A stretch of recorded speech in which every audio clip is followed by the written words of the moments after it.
नमस्कार मित्रों। हमने अपने फिफ्थ पार्ट में वाउचर तक कंप्लीट किया था, 24 टर्म तक।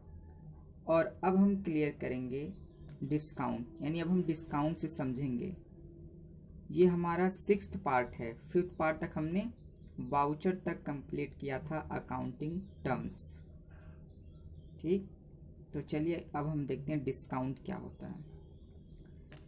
देखिए, डिस्काउंट तो आप हमेशा सुनते होंगे कि कोई भी चीज़ आप खरीदने जाते हैं तो उस पर आपको डिस्काउंट मिलता है। ठीक है, तो चलिए यहाँ भी देखते हैं।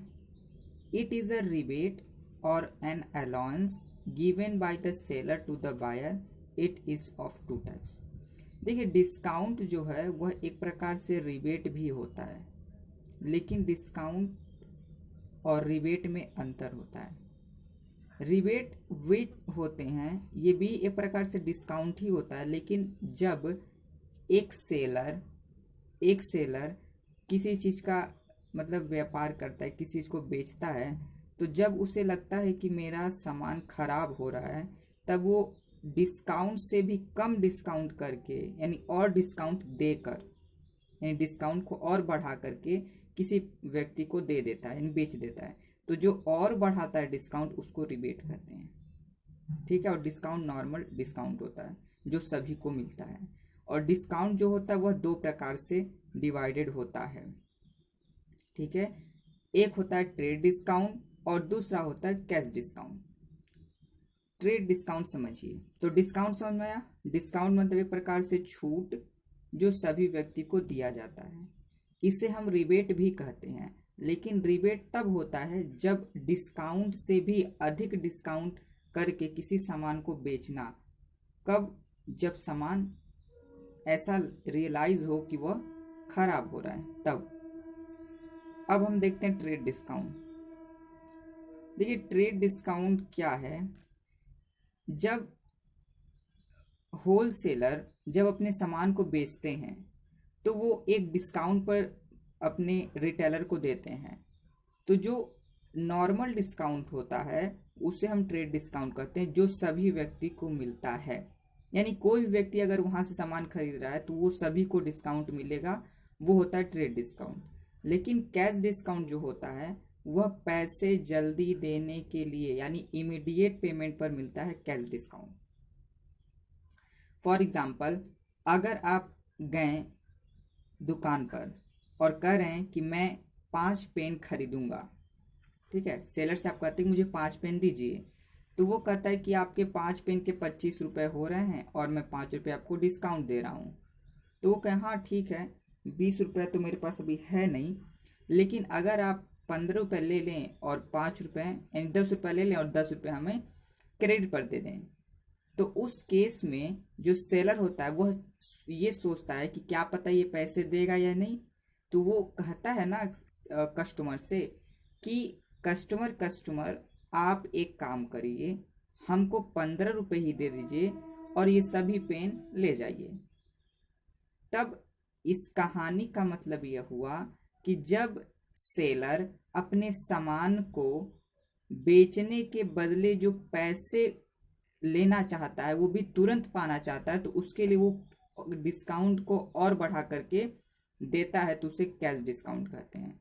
यानी कैश डिस्काउंट इमीडिएट पेमेंट पर मिलता है।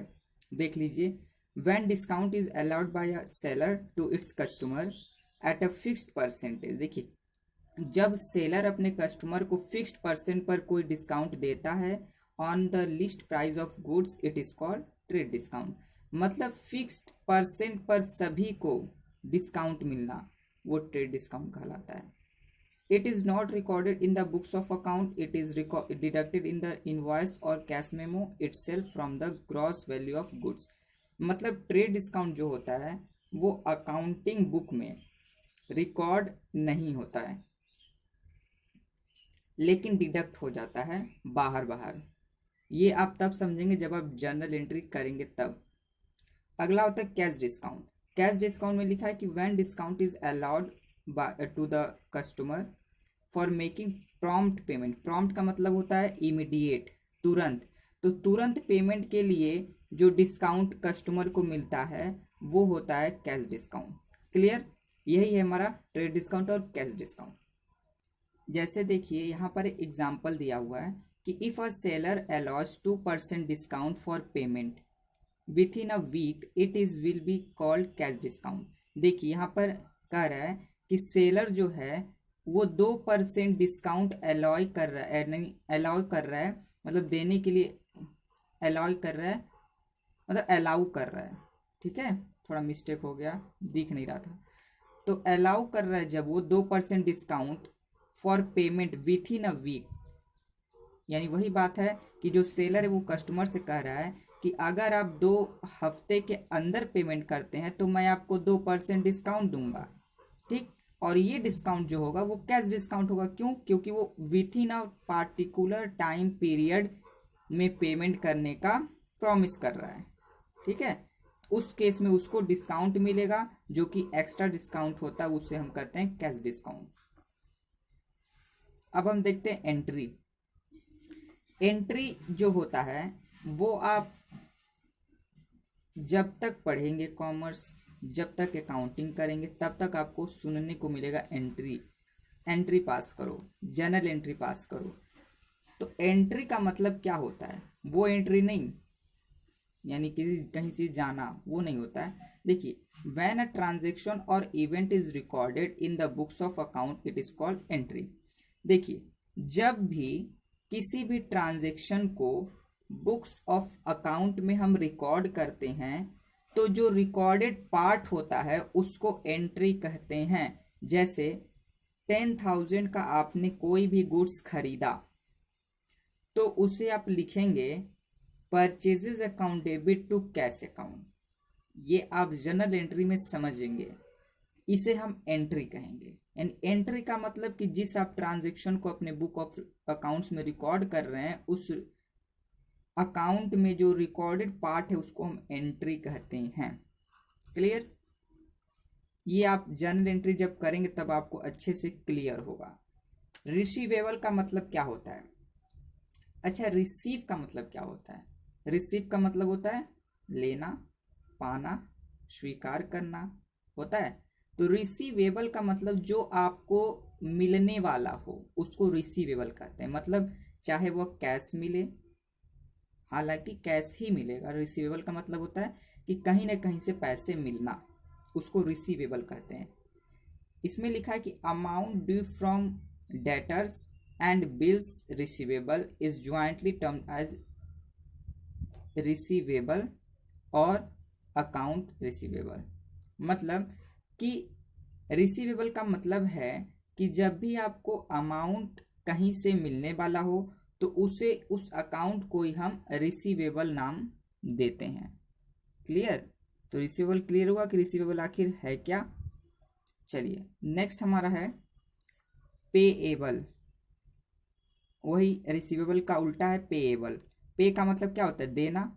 तो देने का मतलब कि amount due to creditor and for bills payable BP is jointly term as payable और अकाउंट पेएबल। मतलब कि जिसे भी आपको अमाउंट देना होता है उसको हम पेएबल कहते हैं, यानी पैसे देना पेएबल कहलाता है। कहीं भी अमाउंट को पैड करना, यानी पैड करने वाले हैं, कि ये नहीं है, जब आप करने वाले हैं तो उसको कहेंगे अमाउंट पेएबल है, और जब पैड कर देंगे तो कहेंगे अमाउंट पैड। क्लियर? तो यानी जो अमाउंट पैड होने वाला है उसको पेएबल कहेंगे, और जो अमाउंट रिसीव होने वाला है उसे हम रिसीवेबल कहेंगे। क्लियर? नेक्स्ट हमारा है बैड डेट्स। बैड डेट्स, इसमें बी जो होता है वो साइलेंट होता है, इसको बैड डेट्स नहीं पढ़ते हैं, बैड डेट्स पढ़ते हैं इसको। It is the amount that has become irrecoverable from a debtor. It is a business loss and is debited to profit and loss account as an expense. देखिए, bad डेब्ट का मतलब होता है कि जब भी आपको किसी डेटर से पैसे मिलने वाले होते हैं। अब डेटर क्या होता है तो मैंने बताया कि डेटर ऐसे व्यक्ति होते हैं जिनसे आपको पैसे मिलने वाले होते हैं।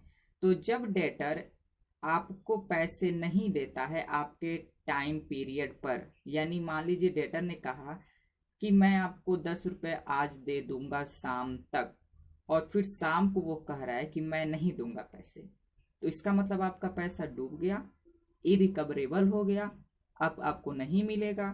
तो इस कंडीशन को ही हम बैड डेट्स कहते हैं, यानी जो पैसे हमारे डूब जाते हैं, जो रिकवरेबल होने वाले होते हैं लेकिन वो इरिकवरेबल हो जाते हैं, यानी जो मिलने वाले नहीं होते हैं, उन्हें हम बैड डेट्स का नाम देते हैं।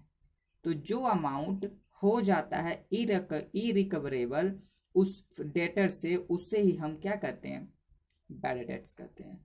वो एक प्रकार से एक्सपेंस होता है हमारा। क्लियर? इसलिए हम इसको प्रॉफिट एंड लॉस अकाउंट में डेबिट करते हैं। क्लियर? नेक्स्ट है हमारा इंसॉल्वेंट। इसको हम नेक्स्ट वीडियो में पढ़ेंगे, ठीक है? तब तक इतना समझिए, नेक्स्ट वीडियो में हम इसको कवर करेंगे। क्लियर? ओके।